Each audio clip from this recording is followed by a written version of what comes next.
My friends at H Calorie sent me this Toolbox style diesel air car parking heater, which most people are just calling diesel heaters nowadays. There's a pile of these out, and from what I'm hearing, H Calorie has made some improvements upon these, maybe a quieter fuel pump. I don't know. I've never actually had anything to compare this to. This is my first diesel heater. So we're gonna unbox it and see how it performs. We're looking at about 7 degrees Fahrenheit. You can see that my ponds froze over, and when I'm walking on the snow, you can hear some crunching going on under my feet. It's freaking cold, and in case Mostly Mike doesn't sound like himself, I'm just getting over a cold, so there's that too. Let's go inside and take a look. So first, let's get the scale out here, unlock it, make sure we're on 0, and let's see what the entire package weighs. So we're looking at 25 pounds for the entire package. I'll give you the weight at the bottom in kilograms. It says on the box, gross weight 11 kilograms, so that's box and all.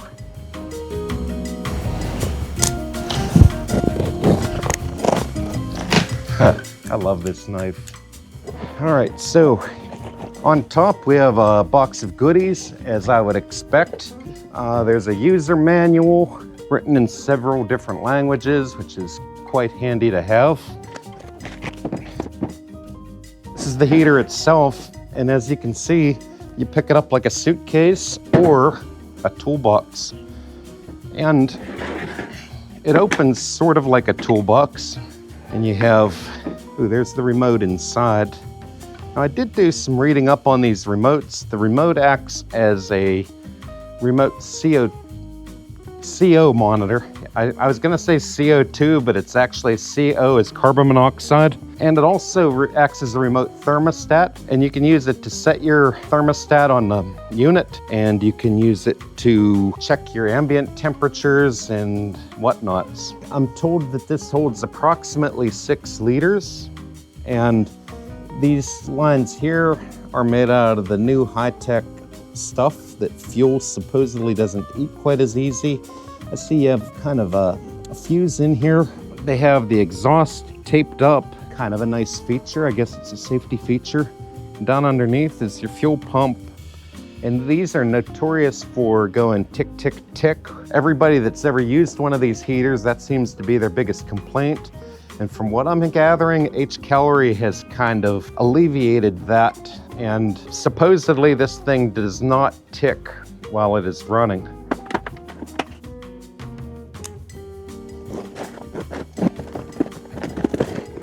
Did I mention I love this knife? Okay, this whiskey flask looking thing is actually the muffler. I have watched a couple videos on these, and this is supposed to not really look like much, but they're saying that it actually does a good bit as far as keeping this thing quieter while it's running. This is for the air output on it. You got this dryer hose looking thing, which is for your air output. You have this, which is your air input. And from what I saw on the videos, this screws in for your air input. And then you have this exhaust hose, which is made out of stainless steel. It's flexible. You can move it however you want it. It's actually more rigid than what you would typically think that this exhaust hose would be. You got a bag of goodies here. There's a fuel filter for your incoming fuel. Like as you're pouring it into the tank, it will filter it. You got some, they look to be of ultra super duper premium quality hose clamps, guaranteed to break when you tighten them, which is so typical. But if you have a garage, you probably have more hose clamps around. And remember, we're not building a space shuttle here. These don't have to be ultra super big arm tight. You have this guy here, which I think is a bracket just to support the thing. This here is to hook up to your car battery or a 12-volt power source, and this would be your power cable. This would plug right here. This is where it gets its power from as far as electricity is concerned. We will probably not be using this. This is an extender for the panel, the control panel that is on front. See how this is connected by zip tie here? This can actually be removed.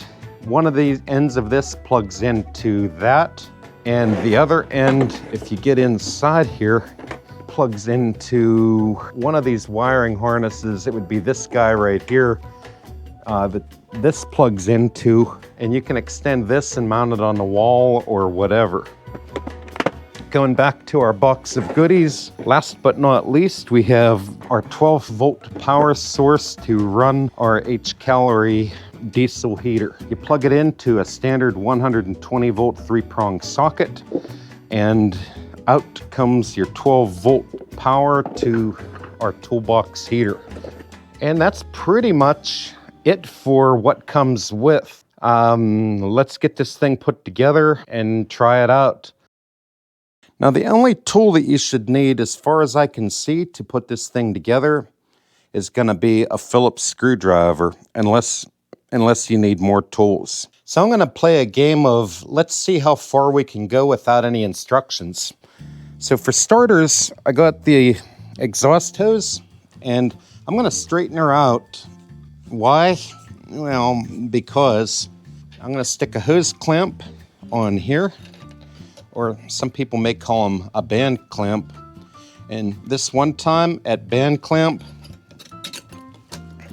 and okay, this takes a little bit of fitting up, but it will go on. Tighten her up with our Phillips screwdriver. Okay, I might have lied about those things breaking if you tighten them, and that's on there pretty solid. All right, so you know what? I'm gonna put the muffler on after we see how loud it is without the muffler. So I'm gonna take this piece of, I don't know if it's 3 or 4 inch duct. I think it's 3 inch. And of course, this end fits on it, this louvered end. And there is no upside down or right side up way to do it. We'll just take our little hose clamp and we're gonna tighten this up right here as shown. Like I said, you don't have to get crazy. That thing isn't gonna fall off. And then we're gonna stick a hose clamp over, put it on the heater itself. Now, I don't know if they would let you take this on an airplane or not. Probably not with the diesel. Okay, there's our air outlet. All right, I'm gonna flip this thing around so you can see. Now we have this part that goes into there, the silencer looking thing. Not a silencer though. It's actually it's so you don't suck in anything that it shouldn't suck in. For your combustion air, it's keeping it from, I guess, sucking foreign particles that you don't want in your combustion chamber. And let's face it, no one wants stuff in their combustion chamber. So you have this other end. I'm gonna stick a little clamp on there, and it goes on right there. Get it down, make sure that you're over the nipple. Tighten her down, and we're good.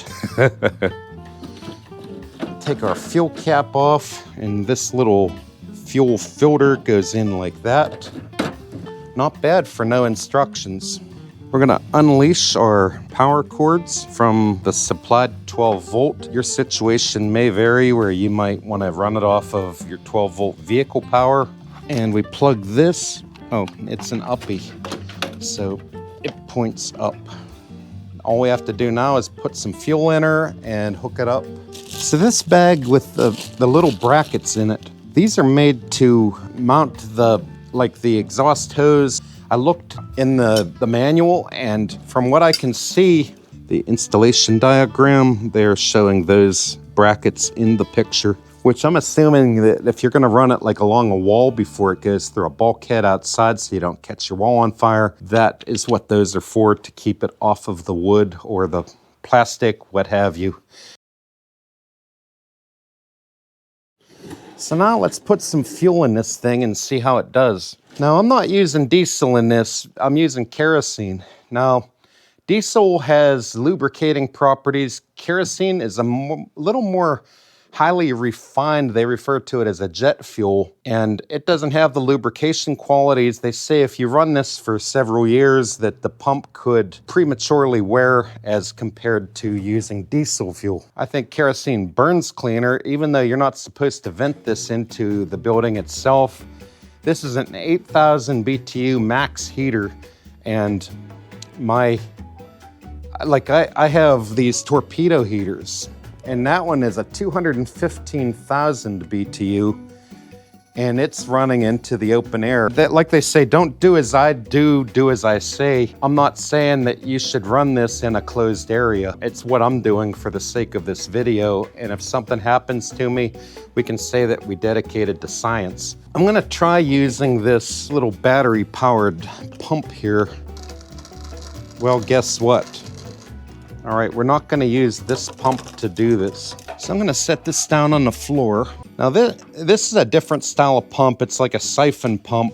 It has like a little check ball inside, and I'm pretty sure that this pump was invented by a fella named Jack Mehoff. So you just stick it down into your kerosene jug. Make sure that you're down inside the tank, and you just kind of shake it.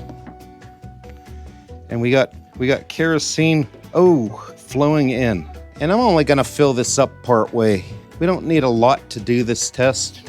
In the description below for this heater, as well as that siphon hose. I think those siphon hoses are under $10, and it's one of the simplest, easiest, fail-safe pumps that you could ever buy. It requires no batteries, and they will run forever if you have enough kerosene or pumping medium to pump forever.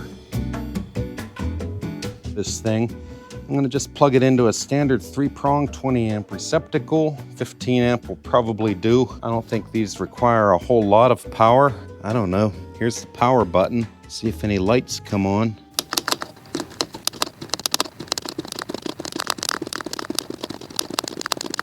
Uh-oh. Okay, when in doubt, go to the instruction manual or hold the power button for a really long time. Or maybe check the ground fault. Or maybe someone didn't plug it in.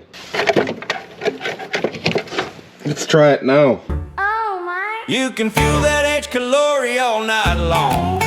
If the cord ain't in, it's staying off and wrong. Frost on your beard while you blame the Lord, but it's mostly Mike forgot the extension cord. Now we have power, and we have a screen. This does have a phone app, and it's Bluetooth connectivity. Okay, so I'm gonna try downloading the Bluetooth app and see how hard this is to do. I'm just gonna open my phone up, open the camera up, and I got a Play Store link here. We got the H Calory app, install it. It's installing, open it. It's saying, please add a device. So we're going to allow it to check with nearby devices. This appears to be our nearby device. I'm going to click on it. Now we are connected. It's heating. And you can change all of your settings real nice right here. And you can set it for high altitude by clicking that or unclicking it. You can set up your auto start and stop. You can just do whatever you want with it. That's pretty cool. Let's see what these settings do. You have your CO warning. You got a visual alert at 350 parts per million. You can turn off the heater at 500 parts per million. So this thing will automatically shut off if it senses that stuff. And you can set what parameters you want at what degree of safety that you feel comfortable with. So let's get out of that. You can set your password, metric or inches. I mean, there's a good bit of stuff you can do with this app, so I would definitely recommend downloading the app. Okay, now we finally got it to burn. Now you can kind of see, I don't know if you can see that coming out. There's a little bit of diesel smoke coming out, but it seems like it's stopped now. And I'm gonna set you right in front of the exhaust here. Now the exhaust is getting pretty warm, and that's how loud it is without the muffler on it, the included muffler. And you can hear, I forgot the microphone's on me, so I'm about a foot away right now. And you hear that? It's sort of a hollow sound. It's almost like you can hear the corrugations in there. If they made that smoother inside, you may not hear that quite as turbulent as what it sounds. Like, it reminds me of one of those toys that you wave around in the air and they whistle.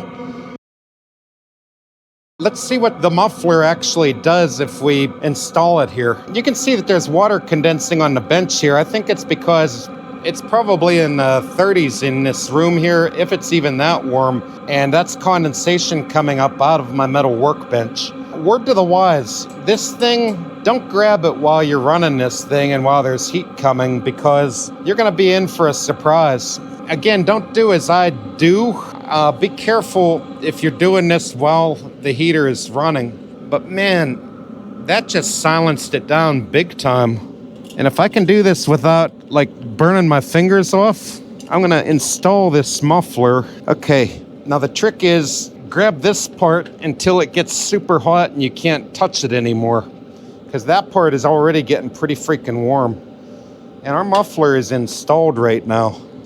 Okay, so now curiosity's getting the best of me. I'm gonna hit the hose itself.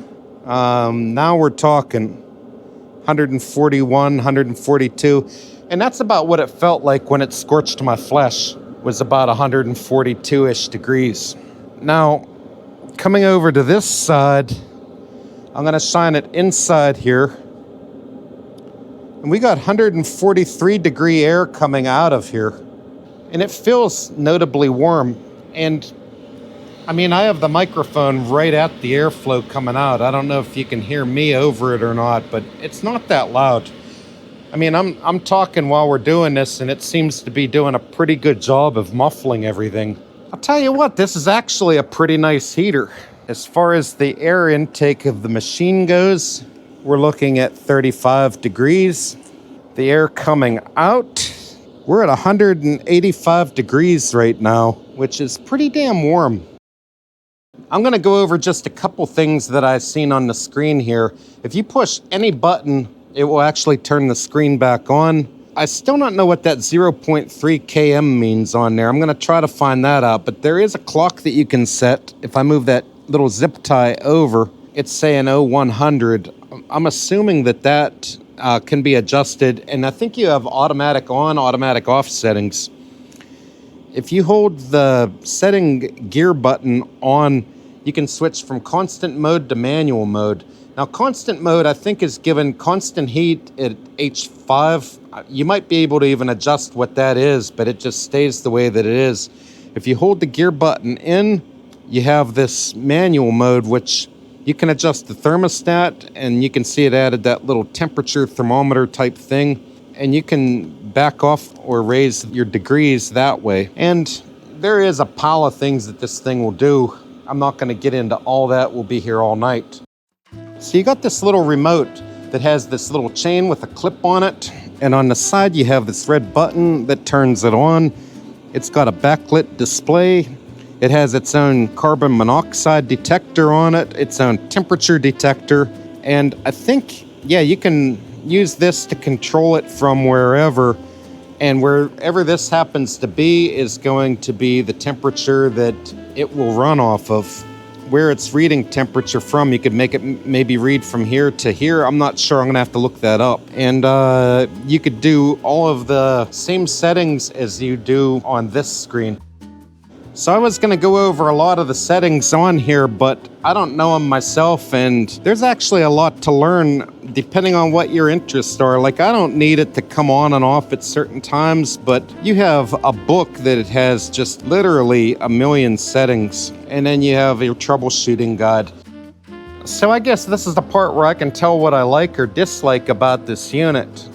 There's not really much to not like about it. I mean, considering what it is, you could say, well, I don't like these hoses sticking out, but really, I guess you could run the thing without any of the above. You could put this intake hose right on here. You could clip this real short and put it right off of here, and your exhaust, you could just clip the muffler right on to where it comes out there. You'd probably be okay for a situation like I'm in right here, where you're in a garage that's big enough to where you're not risking anything going off, because obviously our carbon monoxide detector is not doing anything, or it would be going off right now. Which reminds me, if I put that right here, will it go off? See, we're climbing here, and it's probably going to give the alarm here shortly. and we're starting to go back down, being that we're here in the open air. So unless you're right in front of the exhaust, it dissipates before it becomes a major problem in here. Me not passing out is living proof of it. Aside from that, the thing seems to throw a reasonable amount of heat considering what it is. I'm actually quite impressed by how warm this is on the hands. You know, if you're working on something and you just want a place to, you know, get warm real quick, you could have it run right into your shirt, through your jacket. As an added bonus, this thing run off 12 volts, so you can run this thing in your vehicle. Like, you could run this outside and feed a hose into your vehicle to heat it up. A lot of people are heating tents with these. Whatever your heating needs are, this thing seems to be able to foot the bill for it. So really don't have much bad to say about it. And I'd like to thank the folks at H Calory for sending me this thing and making this video happen. Be sure to check my Amazon links, and there is a code in the Amazon link for 15% off of your H Calory heater. So be sure to check that out, buy it through my Amazon store, and save. This is really one of my first videos of its type. I didn't really write a narration for it or anything like that, or do any voiceover work, just getting into the meat potatoes of our H Calory heater. If you like this kind of video, let me know in the comments. Be sure to like, share, and subscribe if you enjoyed. And thanks for watching, and I'll see you next time.